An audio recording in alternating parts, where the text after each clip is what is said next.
या परिसंवादासाठी व्यासपीठावर उपस्थित असणारे परिसंवादाचे अध्यक्ष इरफान इंजिनियर, सहवक्ते असणारे आदरणीय तुषार गांधी, अनवर राजन, श्रोत्यांमध्ये उपस्थित असणारे आमचे परिवर्तन चळवळीचे मार्गदर्शक कुमार सप्तर्षी, गांधी विचारांचे गाढे अभ्यासक रामदास भटकळ, त्याचबरोबर विश्वस्त लक्ष्मीकांत देशमुख आणि अन्य सगळे मान्यवर उपस्थित बंधू भगिनींनो, हा जो विषय आहे हिंदू मुस्लिम प्रश्न आणि गांधी, या विषयाची काही उकल किंवा फोड अशी केलेली नाही की त्याचे एक 3-4 पैलू आहेत, एकेका पैलूवर एकेकाने बोलायचं आहे.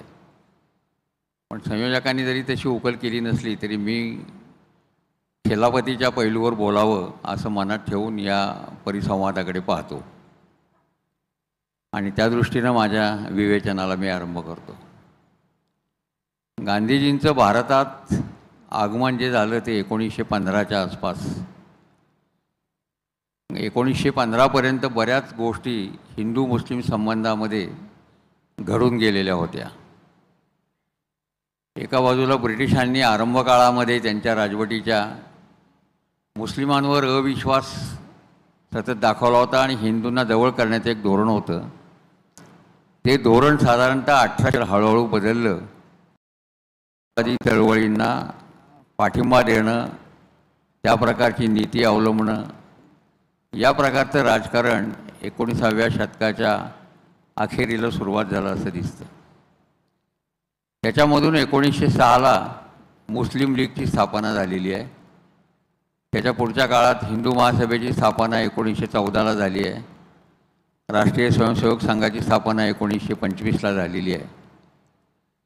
गांधीजी येईपर्यंत मुस्लिम प्रश्नाचं स्वरूप हे या एकाच देशामध्ये राहणाऱ्या 2 प्रमुख घटकांमधील एका अंगाने सत्ता स्पर्धेचं असं स्वरूप त्याला प्राप्त झालेलं होतं. एवढा मोठा देश स्वतंत्र होणार असेल आणि तो लोकशाही मार्गाने जर जाणार असेल तर एवढ्या खंडप्राय देशामध्ये मुस्लिम समाज हा कायम अल्पमतामध्ये राहील अशा प्रकारची भूमिका सर सय्यद अहमद खान यांनी अगोदर मांडलेली होती 19व्या शतकाच्या अखेरीला. आणि त्याच्यामुळे एकेकाळी आम्ही या भूभागावर राज्य केलेलं आहे. त्याच्यामुळे आम्हाला जर या देशामध्ये राष्ट्रीयत्व नागरिकत्व मिळणार असेल तर आमचा योग्य तो सन्मान आणि स्थान राखून ते मिळाले पाहिजे, अशा प्रकारची धारणा सर सय्यद अहमद खान यांच्या लेखनामध्ये आपल्याला दिसते. 1906ला मुस्लिम लीगची स्थापना झाली आणि त्याच्या 1916ला लखनौचा करार झाला. लखनौ करारामध्ये ज्या प्रकारचं प्रतिनिधित्व मान्य केलेलं होतं ते राष्ट्रसभेच्या दृष्टीनं पाहिलं तर एक राष्ट्रीयत्वाची चौकट अबाधित राखण्यासाठी एका वेगळ्या प्रकारचा करार केला गेला जो एका अंगाने राष्ट्रसभेच्या मूळच्या भूमिकेशी सुसंगत नव्हता असं म्हणता येतं. पण ते आज आपण म्हणू शकतो त्या काळाची परिस्थिती पुन्हा वेगळी आहे, लक्षात घेतली पाहिजे. जसं आपण टिळकांना दोष देतो लखनौ पॅक केल्याबद्दल, मुळातली कल्पनाच भारतीय नेत्यांची अशी होती की हा सामना जो आहे तो ब्रिटिश भारतीय लोक म्हणजे राष्ट्रसभा आणि मुस्लिम लीग असा तिरंगी न होता ब्रिटिश विरुद्ध भारतीय अशा प्रकारचा तो राहावा, या भूमिकेतून लखनौ करार त्या काळामध्ये झालेला आहे. आणि लखनौ कराराच्या वेळेला दुसरी एक घडामोड अशी घडलेली आहे की पारंपरिक मुस्लिम लीगमधलं जे नेतृत्व होतं, जे जमीनदार सरंजामदार किंवा या वर्गातून आलेलं होतं, त्याच्याऐवजी नवशिक्षित मुस्लिम समाज जो आहे त्याच्या नेतृत्वाचा एक आरंभ या काळामध्ये झालेला दिसतो. म्हणजे गांधी येण्यापूर्वी लखनौ करार होऊन गेलेला आहे. मोर्ले मिंटो या सुधारणा झालेल्या आहेत. गांधीजींच्या काळामध्ये मॉन्टेग्यू चेम्सफोर्ड सुधारणा आलेल्या आहेत. मुस्लिमांचे मतदारसंघ विभक्त आधीच झालेले आहेत आणि हिंदू आणि मुसलमानांच्या मधले सत्ता स्पर्धेचा एक परिणाम म्हणून हे 2 समाज एका स्पर्धकाच्या भूमिकेमध्ये समोरासमोर उभे आहेत असं एक चित्र गांधींनी भारताच्या राजकारणाची सूत्र हातात घेण्यापूर्वी आपल्याला दिसतं. आणि हे जे सूत्र आहे, या सूत्राच्या पुढचा कालखंड हा गांधीजींच्या नेतृत्वाचा कालखंड आहे. त्यामुळे गांधीजींच्या समोर या प्रश्नाचा आकलन करताना 2-3 प्रकारच्या अडचणी आहेत. एक, हे दोन्ही समुदाय एकमेकांकडे स्पर्धक या पद्धतीनं पाहता आपण एकाच राष्ट्राचे घटक आहोत या दृष्टीनं कसे पाहतील, हा एक प्रश्न होता. दुसऱ्या बाजूला मुसलमान सत्ताधारी असणारे जे राज्यकर्ते होते आधीच्या काळामधले, त्यांनी दीर्घकाळ जरी राज्य केलं असलं तरी ते इथेच राहिलेले आहेत. इथल्याच विकासाला त्यांचा हातभार लागलेला आहे. जे काही बरं वाईट त्यांच्या काळात घडलं ते इथेच घडलेलं आहे. त्याच्यामुळे कोणत्याही पातळीवर त्यांना परक मानून या प्रश्नाचा विचार होता कामा नये, हे एक गांधींच्या पुढं आणखीन एक आव्हान होतं. आणि गांधींची जी सगळी मनोभूमिका आहे, मनोधारणा आहे, ती आपल्या सगळ्यांना कल्पना आहे. ती मनोधारणा ही धार्मिक प्रवृत्तीची होती. म्हणजे गांधीजी असं मानत की मी राजकारणामध्ये आलो त्याचं माझं अधिष्ठानच धर्मभावनेचं अधिष्ठान आहे. आज ज्या अर्थानं आपण धर्म आणि राजकारण वेगळं व्हायला म्हणतो, त्या अंगाने गांधी धर्म आणि राजकारणाचा विचार त्या काळामध्ये करत नव्हते. सच्ची धर्मभावना याचा अर्थ सच्ची धर्मनिष्ठा, याचा अर्थ सत्याचा शोध आणि नैतिकतेचं आचरण, या अंगातून ते धर्मनिष्ठेकडे, सच्चेपणाकडे पाहत होते.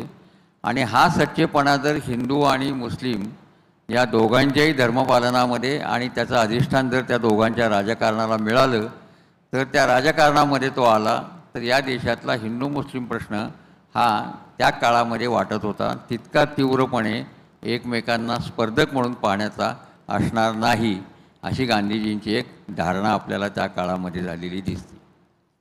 गांधीजींच्या अगोदर मी म्हटलं तशा ज्या काही घडामोडी झालेल्या होत्या 19व्या शतकामध्ये, विशेषतः ब्रिटिशांची राजवट ही हिंदू समाजाला आत्मचिकित्सा करायला, आत्मपरीक्षण करायला उपयोगी पडली. त्याच्या उलट ब्रिटिशांची राजवट ही मुसलमानांना आपलं गेलेलं वैभव, आपला सुवर्णकाळ हा पुन्हा मिळवायला पाहिजे याची एक जाणीव त्यांच्यातल्या काही नेत्यांमध्ये त्यावेळेला आपल्याला दिसते. आणि त्याचा परिणाम कशात झाला असेल तर अरबी, फारसी विरुद्ध हिंदी आणि संस्कृत या प्रकारचे जे झगडे त्या काळामध्ये उत्पन्न झालेले आहेत, उपस्थित झालेले आहेत, त्याच्याकडून ते आपल्याला लक्षात येऊ शकतं. गांधीजींच्या काळामध्ये उपस्थित झालेला महत्त्वाचा प्रश्न हा खिलाफत आंदोलनाचा होता आणि ज्याच्याबद्दल गांधींना सातत्याने दोष दिला जातो.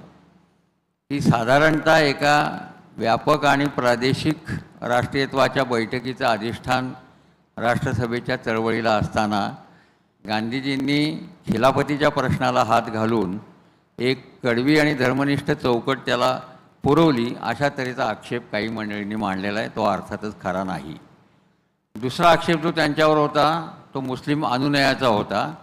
या 2 आक्षेपांच्या अंगाने गांधी हिंदू मुस्लिम प्रश्नाकडे कसं पाहतात याचं विश्लेषण आपल्याला करता येईल असं मला वाटतं. गांधी येण्यापूर्वीच बंगालची फाळणी 1905ला झाली. त्या विरोधी जे आंदोलन झालं, वंगभंगाचं आंदोलन, त्याच्यामध्ये मुस्लिमांचा सहभाग तुलनेनं खूप कमी होता. 1911ला ही फाळणी पुन्हा रद्द झाली. ती रद्द झाल्याचेही काही परिणाम झालेले आहेत, पण ते सगळे परिणाम गांधीजी येण्याच्या आधीचे झालेले आहेत असं आपल्याला दिसतं.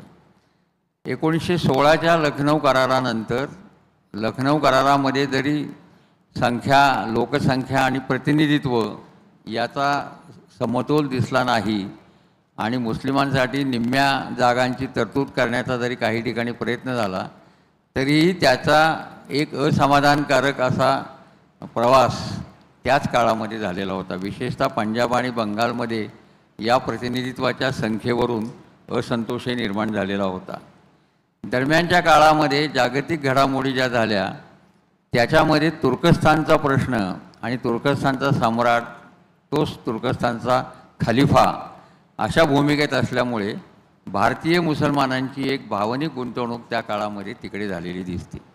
ती होण्याचं एक कारण असं होतं की भारतामध्ये ब्रिटिश आल्यानंतर ज्या वहाबी चळवळीचा आरंभ आपल्याला झालेला दिसतो त्यांना राष्ट्राच्या मोहामध्ये मुस्लिम समाजाने इथल्या अडकू नये, आपण जागतिक समुदायाचे घटक आहोत आणि तीच आपली भूमिका असली पाहिजे आपण कुठेही असलो तरी. त्यामुळे मुसलमानांना विशिष्ट असे राष्ट्र नाही, भूमिका नाही, अशा प्रकारची भूमिका वहाबी चळवळीने घेतलेली होती. ती गांधीजींना नंतरच्या काळामध्ये अर्थातच अजिबात मान्य नव्हती. पण त्या चळवळीचा एक परिणाम आपल्याकडे झालेला दिसतो आणि त्यामुळे वहाबी पद्धतीचं एक वर्तन सुरू व्हावं म्हणून शुद्धीच्या चळवळी मुस्लिम समाजात सुरू झाल्या, तशा त्या हिंदू समाजातही चालू झालेल्या होत्या. हे सगळं गांधीजींच्या पुढे एका अंगाने आव्हान म्हणून उपस्थित झालेला हा सगळा भाग होता. या तुर्कस्तानच्या सम्राटाशी जे भावनिक नातं भारतातल्या मुस्लिमांशी जोडलं गेलं राजकीय नेतृत्वाच्या माध्यमातून, त्या तुर्कस्तानच्या सम्राटाचं आंतरराष्ट्रीय राजकारणातलं स्थान एका बाजूला धोक्यामध्ये आलेलं आपल्याला दिसतं आणि ते धोक्यामध्ये यायला सामान्यतः ब्रिटिश साम्राज्यवादी सत्ता कारणीभूत होती. अरबस्तानचा प्रदेश जर पहिल्या महायुद्धातल्या ह्याच्यानंतर तुर्कस्तानकडे राहिला असता तर कदाचित भारतीय मुसलमानांची समजूत काढणं सोपं होतं किंवा हा प्रश्न इतक्या टोकाला गेला नसता. प्रत्यक्षामध्ये तोही प्रदेश ब्रिटिशांनी तुर्कस्तानच्या खलिफाच्या राज्याशी जोडला नाही किंवा ठेवला नाही. त्याचं सगळं राज्यच एका बाजूला गेलं आणि त्याला खलिफा म्हणण्याला सुद्धा नकार ब्रिटिशांनी दिलेला होता. अशा रीतीनं भारतीय किंवा जागतिक पातळीवरच्या मुस्लिमांचा एक नेतृत्व आशास्थान म्हणून त्यांच्याकडे पाहिलं जात होतं. तो खलिफा आणि त्याचं स्थान आणि सत्ता धोक्यात आल्याच्यामुळं जगभर एक मुसलमानांच्यामध्ये असंतोष होता. हा असंतोष निर्माण झाल्याच्या नंतर गांधीजींनी जो विचार केला या प्रश्नामध्ये लक्ष घालण्याचा, त्याच्यामध्ये त्यांनी एक साधी भूमिका अशी त्या काळात मांडलेली आहे की ही एक संधी आहे की या वेळेला भारतातले मुसलमान ब्रिटिश साम्राज्यवादी सत्तेच्या विरोधामध्ये काहीतरी म्हणू इच्छितात, काहीतरी करू इच्छितात किंवा व्यक्त होऊ इच्छितात. आणि हे अशी जर परिस्थिती असेल तर भारतातल्या मुस्लिम समाजाच्या ज्या व्यथा आहेत, हिंदू मुसलमानांच्यामध्ये जे भेदाभेद आहेत, त्या भेदाभेदांचा लोप घडवून आणण्यासाठी आणि आपल्या उत्कट प्रेमाचं त्यांना दर्शन घडवण्यासाठी खिलाफत ही एक चांगली संधी आहे असं गांधीजींनी त्या काळामध्ये लिहिलेलं आपल्याला दिसतं.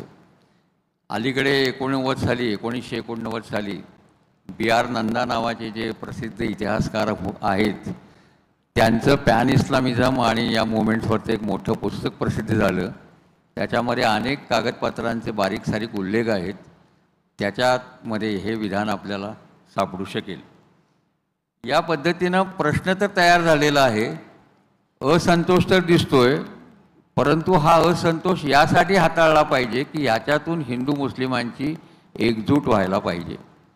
हिंदू मुस्लिमांच्या राजकीय एकजुटीचा सगळ्यात चांगला कालखंड कोणचा असा जर प्रश्न उपस्थित केला तर साधारणतः लखनौ करारानंतर 1922-23 सालापर्यंतचा कालखंड हा कालखंड आपल्याला राजकीय एकजुटीचा कालखंड तुलनेनं दाखवता येतो.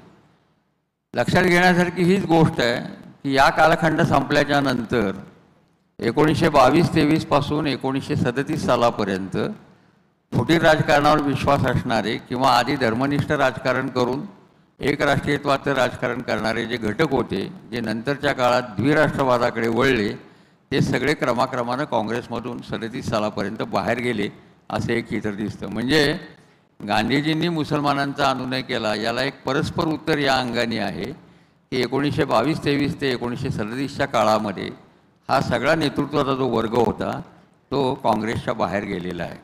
जर अनुनय केला असता गांधीजींनी तर कदाचित हा वर्ग काँग्रेसमध्ये राहणं शक्य होतं, पण ती गोष्ट गांधींनी केलेली नाही. दुसरी गोष्ट म्हणजे लखनौ कराराचं समर्थन त्यांनी केलेलं नाही आहे. 1931च्या दरम्यान ज्या वेळेला गांधीजी गोलमेज परिषदेला गेलेले होते, त्या परिषदेचं कामकाज झाल्यानंतर तिथे त्यांना लेडी मिंटो भेटल्या, ज्या मोर्ले मिंटो सुधारणामधल्या मिंटोंच्या सौभाग्यवती होत्या. त्या लेडी मिंटो त्यांना गांधीजींना भेटल्या आणि त्यांनी खोडसाळपणे गांधीजींना असं विचारलं की हिंदुस्थानचं राजकारण कशा पद्धतीनं चाललं आहे, तुम्हाला काय वाटतं, आता कसं वाटतंय तुम्हाला. गांधीजींनी असं उत्तर दिलं त्या बाईंना की तुम्ही जे केलं आहे मोर्ले मिंटोमध्ये त्याची फळं आम्ही भोगतो आहोत, असं गांधींनी त्यावेळेला त्यांना दिलेलं उत्तर आहे.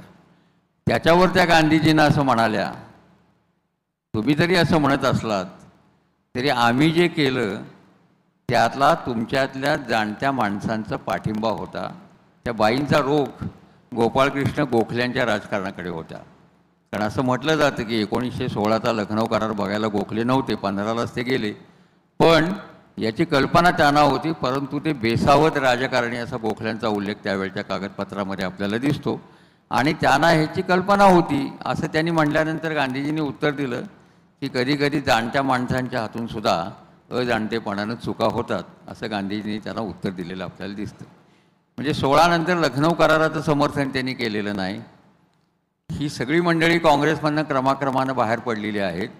आणि जेव्हा जेव्हा मुस्लिम प्रश्नाकडे गांधींनी पाहिलं तेव्हा तेव्हा तो स्वातंत्र्य चळवळीच्या एकजुटीचा सगळ्यात महत्त्वाचा प्रश्न, ज्याच्याशिवाय स्वातंत्र्य मिळालं तरीसुद्धा ते व्यर्थ आहे, अशा प्रकारची धारणा गांधींनी हिंदू मुस्लिम प्रश्नाबद्दल बाळगलेली दिसते. दुसऱ्या बाजूने गांधीजींची धर्मकल्पना वगैरे या तपशिलामध्ये आत्ता वेळेअभावी आपल्याला जाता येणार नाही, पण त्याचाही या प्रश्नाकडे बघण्याचा एक त्यांचा एक दृष्टिकोन आपल्याला दिसतो. त्याच्यानंतर 1918, 1919, 1922 हा जर कालखंड बघितला तर रौलट ॲक्ट विरुद्धचा सत्याग्रह असेल, असहकाराचं आंदोलन असेल, या सगळ्यामध्ये खिलाफतीला पाठिंबा देणारे किंवा खिलाफतीच्या आंदोलनामध्ये उतरणारे जे समुदाय होते त्यांचा सहभाग आपल्याला गांधींच्या पाठिंब्याने इथे झालेला दिसतो. मुस्लिमांच्या पुढे एक असा पेच होता की असंतोष तर आहे, खिलाफतीच्या वरून ब्रिटिश साम्राज्याबद्दलचा रागही आहे, तो व्यक्त करायचा तर आंदोलन केलं पाहिजे.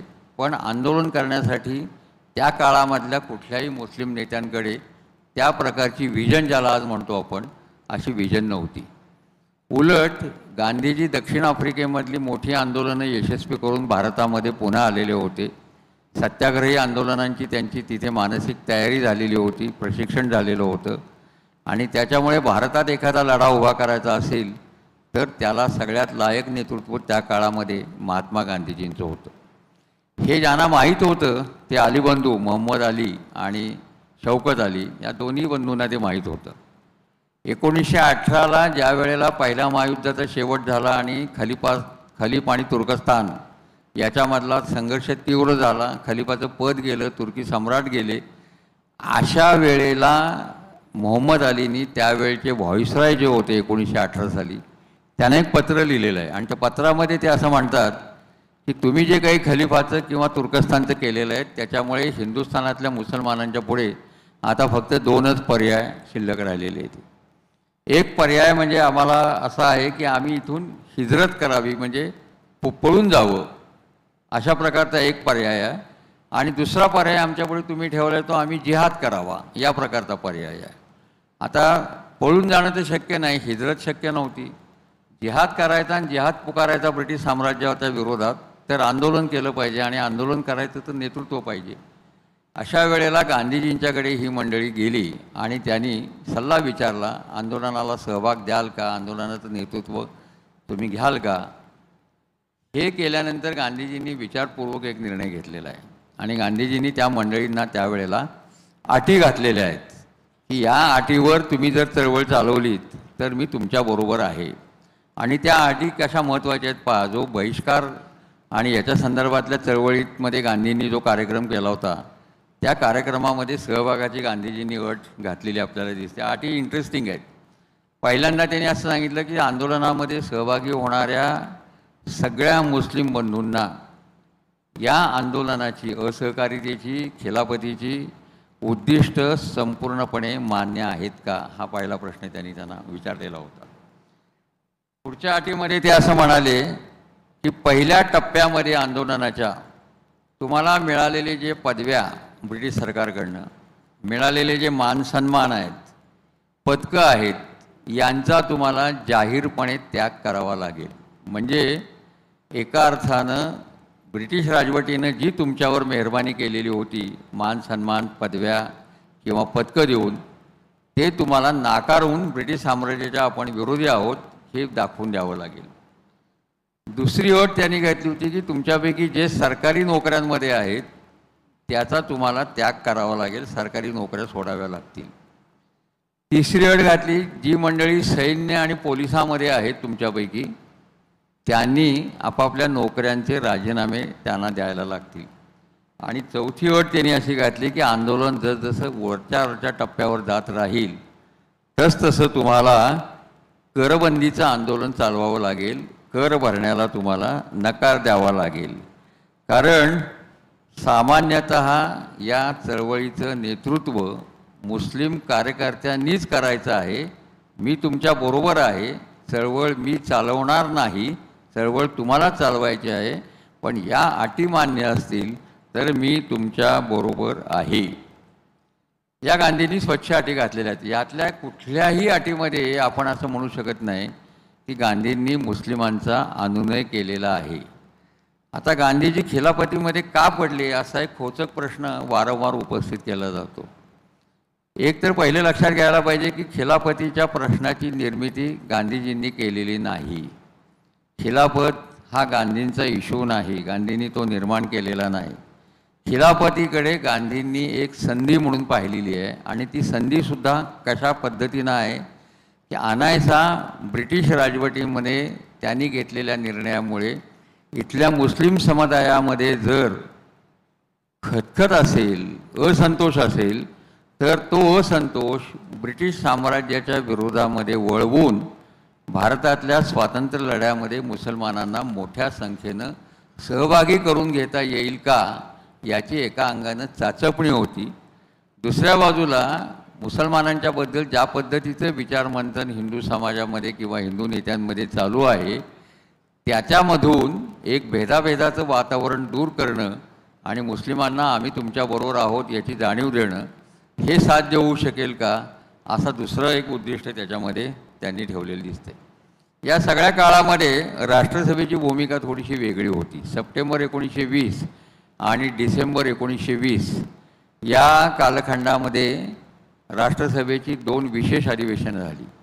गांधीजींच्या या भूमिकेला आरंभी राष्ट्रसभेचा पाठिंबा नव्हता आणि राष्ट्रसभेची अधिवेशनं झाली तर त्यात गांधीजी या पातळीवर यशस्वी होतील असं राष्ट्रसभेच्या त्यावेळच्या नेत्यांनाही वाटत नव्हतं. आश्चर्याची गोष्ट अशी की गांधीजींकडे देशाची सगळी सूत्रं ऑगस्ट नंतर जरी आली, ऑगस्ट 1920 नंतर, तरीसुद्धा त्याआधी गांधींचं जे स्थान आहे राष्ट्रसभेमधलं ते दक्षिण आफ्रिकेमध्ये एक मोठं काम उभं करून आलेला माणूस, स्वातंत्र्य चळवळीचा नेता होऊ इच्छिणारा, त्याच्या आधी चंपारण्याचा लढा सत्याग्रहाचा यशस्वीपणे केलेला, पण ही जबाबदारी गांधींना पेलेल का? खिलाफत किंवा या अंगाने ते जे करतायत याच्याशी राष्ट्रसभेचा संबंध आहे का? राष्ट्रसभेमधल्या अनेक पुढाऱ्यांनी खिलाफतीच्या प्रश्नाला व्यक्तिशः पाठिंबा दिलेला दिसतो किंवा ब्रिटिश राजवटीवर टीका केलेली दिसते, पण त्याच्याऐवजी ही एक चळवळ उभी करावी आणि मुस्लिमांना या प्रश्नावर जोडून घ्यावं अशा प्रकारचं काम करावं की करू नये याच्याबद्दल राष्ट्रसभा संदिग्ध भूमिकेवर होती. या दोन्ही अधिवेशनामध्ये राष्ट्रसभेतल्या जुन्या धोरणांचा अंदाज चुकला आणि गांधीजींना मोठ्या प्रमाणावर त्यांच्या भूमिकेला या दोन्ही अधिवेशनामध्ये समर्थन मिळालेलं आपल्याला दाखवता येतं. आता हे आंदोलन फसलं हे आपल्याला माहिती आहे, म्हणजे यात काही विशेष नाही आहे. असहकाराचं आंदोलन गांधीजींनी हिंसा झाली या कारणाने माघारी घेतलेलं आहे. आपल्याला माघार घेतलेलं एवढंच सांगण्यात येतं, पण माघारी घेतल्यानंतरसुद्धा ज्या चर्चा झालेल्या आहेत काँग्रेस नेत्यांच्या त्याच्यामध्ये गांधीजींना एक आश्वासन द्यायला लागलं की या पुढच्या काळामध्ये आंदोलन मागं घेताना मी विचारविनिमय केल्याशिवाय आंदोलन मागं घेणार नाही. हे आपल्याला सहसा सांगितलं जात नाही. ते असो, पण आंदोलन मागं घेतल्याच्यामुळे प्रक्षुब्ध झालेला आहे मुस्लिम समाज एका बाजूला आणि हिंदू समाजातल्या निरनिराळ्या शक्ती एका बाजूला, हे एकमेकांच्या विरोधामध्ये ठाकले आणि केरळच्या मोपल्यांचं बंड वगैरे हा जो सगळा पुढचा इतिहास आहे तो आपल्या सगळ्यांना माहिती आहे. 1922-23 नंतर भारताच्या राजकारणामध्ये द्विराष्ट्रवादाच्या कल्पना आकार धरू लागल्या. एका बाजूला हिंदू समाजातले काही घटक, काही नेते आणि दुसऱ्या बाजूला मुस्लिम समाजातले काही घटक. या द्विराष्ट्रवादाच्या भूमिकेतून पुढचं सगळं मुस्लिम आणि हिंदू राजकारण क्रिया आणि प्रतिक्रियात्मकतेच्या पातळीवर झाल्यामुळे हळूहळू फाळणीच्या दिशेने आपली वाटचाल होत गेली. हे आपल्याला आज नाकारता येणार नाही. गांधीजींची दुसरी अडचण अशी होती की जे पाश्चात्य राष्ट्रवादी प्रणालीच्या चौकटीमध्ये राष्ट्रवादाचे संस्कार पचवलेले जे नेते होते, बॅरिस्टर जीना असतील उदाहरणार्थ, अशा मंडळींच्या बरोबर गांधीजींचं फारसं जमलेलं नाही. गांधीजींचं जमलेलं कोणाबरोबर आहे आणि त्यांच्या असहकाराच्या आंदोलनामध्ये सामील झालेले घटक कोणते आहेत? युवक आहेत, विद्यार्थी आहेत, चळवळीमध्ये वकील म्हणून ज्यांचं बस्तान बसलेले नाहीत असे वकील आहेत, छोटे कारागीर आहेत, छोटे दुकानदार आहेत.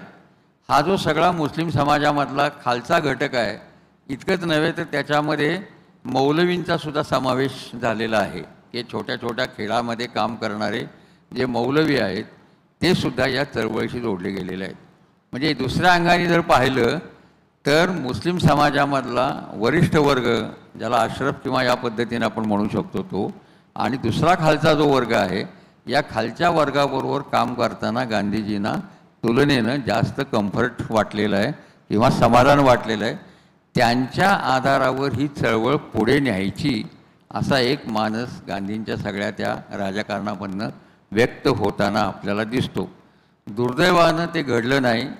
जिनांसारखं नेतृत्व 1937 सालानंतर वेगळ्या भूमिकेवर गेलं आणि मग मुसलमानांच्यामध्ये प्रत्यक्ष वर्गांतर्गत विरोध असूनसुद्धा मुस्लिम म्हणून एक एकसंध आयडेंटिटी निर्माण करण्याची भूमिका मुस्लिम लीग आणि पुढच्या राजकारणात दिसल्यामुळे हा विवेक करण्याचं स्वातंत्र्य फारसं लोकांच्यामध्ये राहिलं नाही. गांधीजींनी आंदोलन उभं करण्याला मदत केली.